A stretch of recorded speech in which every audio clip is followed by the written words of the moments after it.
बरोबर शिवसेना ठाकरे गटाच्या नेत्या किशोरी पेडणेकर आहेत। किशोरीजी, भक्ती पार्क जवळ ही मोनो रेल्वे सुमारे तासभर अडकलेली आहे, आपली काय प्रतिक्रिया? हा फार मोठा विकास आहे ना, गमच्या मारतात ना, फार आम्ही मोठे विकास करतो आहोत आणि त्या विकासाची नक्कीच विकास केला पाहिजे, पण तो इतक्या पटापट त्याच्या टेक्निकली बाजू न बघता लोकांना इम्प्रेस करण्यासाठी लोकांचे जीव धोक्यात घालतात। आज आम्ही व्हिडिओ बघतोय, ठाण्यामध्ये उपमुख्यमंत्र्यांच्या बंगल्यात पाणी घुसलं, ते ठाकरेंनीच घुसवलं वाटतं। दारोदारी तुम्ही फिरताय, तुम्ही का फिरताय? अधिकारी कुठे आहेत? कॉन्ट्रॅक्टर कुठे आहे? ते का नाही दिसतात? त्यांना का नाही हे करतात? हे जाणून बुजून मुंबईकरांचा, ठाणेकरांचा, पुणेकरांचा जीव धोक्यातच घालवायच्या शपथा घेतल्यात का? संताप आता मुंबईकरांचा होतोय ना, ते आकाशात आहेत ना ते खाली आहे, मधल्यामध्ये आज 1 तास जाच्या बसून राहणं खाऊ आहे। पावसामुळे मोनो रेल्वे बंद पडली असं कळतं आहे, आपल्याला काय वाटतं?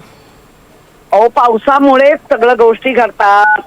मग आमच्या गेल्या 25 वर्षाचं करता तुम्ही, तर आता 4 वर्षाचे तुम्ही एकदम विकास करणारे युग पुरुष, विकास पुरुष म्हणून तुम्ही तुमचे नावं करून घेताय ना, मग हे काय चाललंय?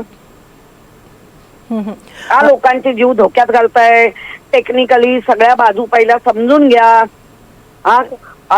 अलर्ट मोड काहीतरी असला पाहिजे। काय आहे तुमच्याकडे?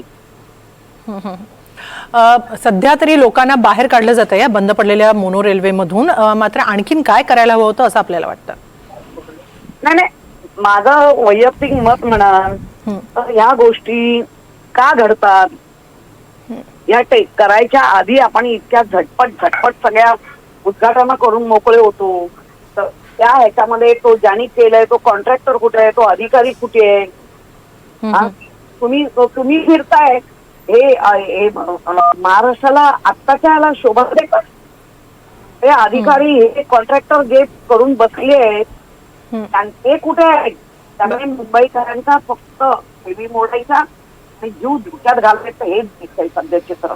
नक्कीच मुंबईकरांना मनस्ताप सहन करावा लागतोय। धन्यवाद किशोरीजी, NDTV मराठी बरोबर ही चर्चा केल्याबद्दल, हा संवाद साधल्याबद्दल।